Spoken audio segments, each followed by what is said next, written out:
The Catholic Echo podcast is produced by the Communications Department of the Diocese of Youngstown, with support from the Annual Diocesan Appeal. Bishop David Bonner and members of our diocesan community discuss your burning spiritual questions. It can be found on catholicecho.org, Facebook, and YouTube. Your host is Dennis Biviano. Hello and welcome to the Catholic Echo podcast as we begin a three-part series on the principles of Catholic social teaching. And that was released in 1891 by Pope Leo XIII. Joining us now for a breakdown, starting with human dignity, is our Diocese Director of Peace and Justice, R.J. Mangan. Thanks for joining us. Thank you for having me. For those who are meeting you the first time, tell us a little bit about yourself, your background, and what you do here at the Diocese. So, as a Director of Peace and Justice, I'm effectively in charge of the Catholic social teaching within the diocese, promoting it through prayer, through education, through speaking at various parishes and schools. But not just that, I actually am the coordinator for prison and jail ministry. I'm the Diocesan Director for the Catholic Campaign for Human Development. I'm also the Diocesan Director for Catholic Relief Services. And finally, I am also the Director for Respect Life activities. A lot of titles there. Yes, a lot of titles that all fall under Director of Peace and Justice. You know, when it comes to Pope Leo XIII, what should we know about him, and why do you think it's important that we know about Catholic social teaching? Pope Leo XIII, he's frequently called the first modern pope, and that's because he really was responding to the turn of the century, to the modernization of the world. He started his pontificate in 1878. It ended with his passing in 1903, and his encyclical Rerum Novarum is considered to be the first Catholic social teaching document. Although the Catholic social teaching finds its roots in the Gospels, going back through the history of the Church, it was the first time that a pope had really set down on paper talking about society as a whole and curing some of its ills. I would imagine that was pretty necessary at that time.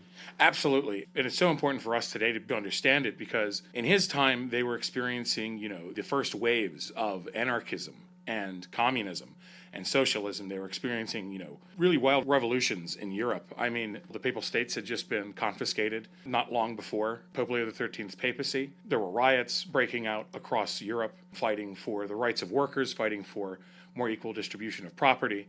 And he was really addressing that at that time, and not just those ills. Actually, his very first encyclical that he wrote was about the evils of society, which, if you read Inscrutabili Dei Concilio from 1878, if you read what he says is the evils of society then, materialism, atheism, extreme nationalism, extreme envy of one's neighbor, the wasting of public goods on corrupt ventures. It's almost like reading a description of what some of the things we deal with today. Exactly.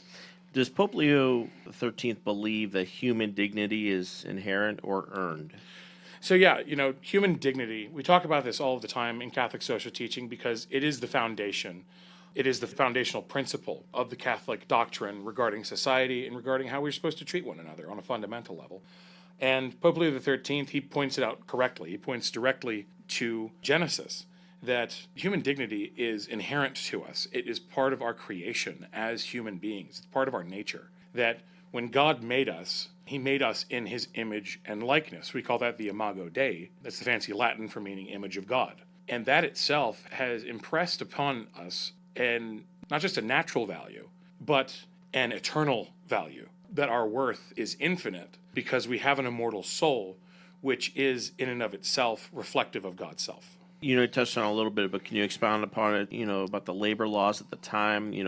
Pope Leo emphasized that workers are not machines, and still viable topic today, and, they are people that has value beyond their labor. Yes, absolutely. Rerum Novarum was such an impactful piece because it was directly speaking to both capital and to labor. And it discusses that the employee, so the worker, has duties that they owe. They have a respect that they owe to their employers. They have duties and rights. But additionally, that capitalism, let's say, the business owners or landlords or venture capitalists, one could say, have a duty to their workers as well, that they have their own rights for themselves, but they have a duty as well. And that specifically, the duties of the worker are really only about a paragraph long in Rerum Novarum. And you'll see the duties of the employer, of the one who owns the capital, are vastly longer and larger. And this makes sense because the employer takes into their hands much more responsibility and a lot more control over their employees' lives.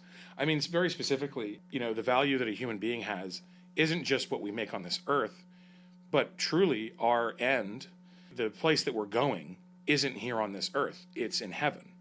And so, essentially, the thing that Pope Leo XIII put at the feet of employers and of business owners was that you need to create a workspace that enables your employees to authentically develop and perfect in charity and love and in virtue. So, such simple things as having off on Sunday, being able to observe holy days of obligation, that these were duties that an employer would have to provide for, that they don't work their laborers too much, that they don't work them too long, that they pay them a sufficient wage to meet their needs, and not just to meet their needs, but also to be able to live a life in accordance with their time and place. As they would say, becoming of their status, becoming of themselves. So as the quality of life and standard of living changes over time, so too should what people get paid and what kind of benefits are made available to them. In your research, how was this received by employers and governments? Was there a secular resistance? Well, yes. In Rerum Novarum, there is a resounding condemnation of communism, specifically of Marxist, and it's called socialism in the document. It's very important to point out that socialism at that time in 1891, there was only one kind of socialism, and that was radical communism, which promoted atheism. It promoted state control of all activities in human life. Really, I mean, you can look at Leninism or Stalinism or Maoism as really that kind of socialism that he's talking about. And so, of course, among the radical left of that time, it was obviously not very well received whatsoever. But even then, there was secular resistance on the part of business owners and employers as well, because fundamentally it's saying that if you do have wealth, that you actually have a responsibility to those who don't have it, that our possessions aren't just our own, they're ours to be shared, they're ours to be given. And this relates to what is called, often nowadays, called the principle of common destination of goods. That the things that I have, the gifts that I've been given by God, because truly nothing on this earth is mine except for that which God has given me. And when I am given the privilege of having wealth, of being fortunate, of being favored by luck, circumstance, by my own body, or, the gifts that I was given through birth. Some people are born stronger than others. Some people are born a bit smarter. There's definitely people smarter than me. And really what he laid down in the very beginning there is that sense of solidarity, which we'll get on to later, that, there was a significant resistance to those ideas. And I would actually say there's significant resistance to those ideas today. Now, are there any parallels between our current Pope Leo XIV's teachings to his predecessor, his namesake, Pope Leo XIII? He's linked today's society, new industrial revolution of AI and digital transformation, and adapting the church social teachings to contemporary challenges. Yes, absolutely. In his address to the conference on AI technology, Pope Leo XIV spoke recently to a large conference on AI, on new technologies. And interestingly enough, Pope Leo XIII was responding to a very similar situation. There's a new industrial revolution, right, with artificial intelligence, with the digital age, that information is being traded and it is being exposed in ways never before thought possible in some ways. And just as the owners of factories in the 1870s and 80s and 90s had a responsibility to their employees to make sure that they're not being forced to work excessive hours, that they're actually being paid well, that the working conditions are safe. So too, in a certain sense, we have to recognize that our tools should never come to be more valuable than the people to whom those tools point. Pope Leo XIV made a very good point about that. He said, artificial intelligence, especially in generative AI, is pointing towards the ingeniousness of humanity itself. That this tool is just that. It's just a tool. It can't come to dominate our understanding of work itself, but we should actually understand it as a help to humanity in all ways, shapes, and forms. And actually, it's interesting because the industrialization side of things had a major impact on that in the late 1800s when Pope Leo XIII was writing. That people were afraid of the automation of jobs would destroy careers that people had. Yes. And that has actually happened in some fields, that automation and the use of machines to replace people in the workforce has in fact had negative effects. And so Leo XIV is, I think, very ingeniously took the name of Leo XIII because of the fact that we are currently in the process of entering a different kind of world than what we saw just in the 20th century. Just 20 years ago, the world is already radically different from that. You're considered a young millennial, right? You're like the youngest millennial that could be, Yes, right? I'm possibly the youngest millennial that could be. What are your concerns about AI moving forward? And don't you think it's all of our jobs to educate different dioceses, workers, about the positive and negative effects of AI? Yeah, absolutely. I mean, the fact that this is such a rapidly developing technology, there needs to be time given for bishops, for the Vatican to be able to really adequately respond to these things. But at the same time, yeah, absolutely. We do need guidance on this. There has to be laws regarding its use, most certainly. And very specifically, how it should be used by individuals for research and for making work easier, right? That's really what tools are meant to do in the first place, is to make our jobs easier, but not to utterly and entirely replace, human effort. Not to totally and utterly replace some of the generative and imaginative aspects of human work. There is an ethical way to use AI, and that has to be informed first and foremost by human dignity. Definitely. Going back to Pope Leo XIII, how, in your estimation, does sin or moral decay threaten human dignity in his analysis?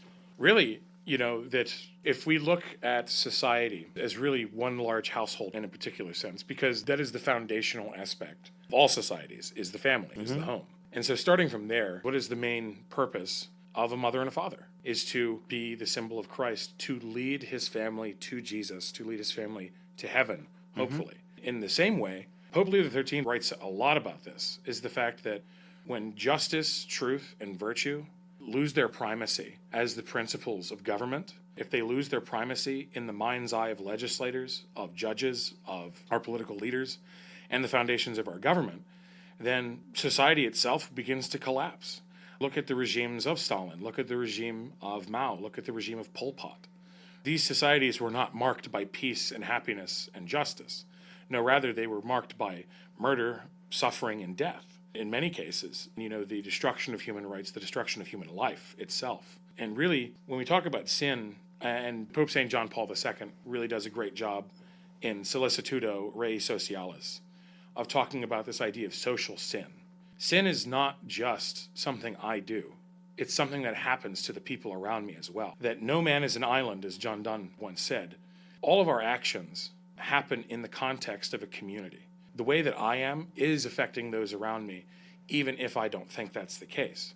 And so thus, moral decay does make itself known on national scales. That when people are living healthy, virtuous lives, you're not going to have mass riots. You're not going to have great civil unrest. You're not going to have these massive cultural struggles, I guess, in a particular way, because of the fact that people are able to be united around truth, justice, and virtue. And very specifically, Pope Francis had said this, one of the greatest signs of the investment of the Holy Spirit is peace, it is joy. That those are the signs of a healthy society, yes, and those are the signs of a healthy soul. How can Catholics today really act to defend human dignity in the way Pope Leo XIII envisioned? The way that Pope Leo XIII envisioned it is it starts first and foremost with a healthy spiritual life. Pope Leo XIII wrote the St. Michael Prayer. He wrote an entire series of encyclicals on Marian devotion and praying the Rosary. So first and foremost, the first way you can defend human dignity is by defending your own, and by focusing on, Jesus the Christ and what your fundamental destination is as a Christian, as a Catholic, as a human being. But then beyond that, the entire list really goes on, working for justice, working for truth and virtues to be put in the front of the human mind, to be put as the goals of our laws, of our institutions. That the protection of human life itself, I feel, and really the valuation of human life itself, is probably the most important thing that can be done today, and in a very fundamental way, that is simply recognizing the infinite value of the people around you. That even, and as Christ would say, love your enemies. Even those who we might find despicable, those who might hate us, those who might find us despicable. That they, too, are one of God's creations. And that nobody should ever be treated with utter disrespect, and especially no violence should ever come into any kind of political circumstance, fundamentally, between two citizens. Absolutely. Very well put. RJ, thank you so much for your time. Thank you so much. It's great to be here. Now, that's all for this week's episode. Next week, we'll explore Catholic social teachings on common good. You can find us on YouTube, Facebook, CatholicEcho.org, or your favorite podcasting platform. I'm your host, Dennis Biviano, and on behalf of the rest of our communications team, thanks for listening and have a blessed week. The Catholic Echo podcast is a production of the Roman Catholic Diocese of Youngstown. Have a blessed day, and may God be with you.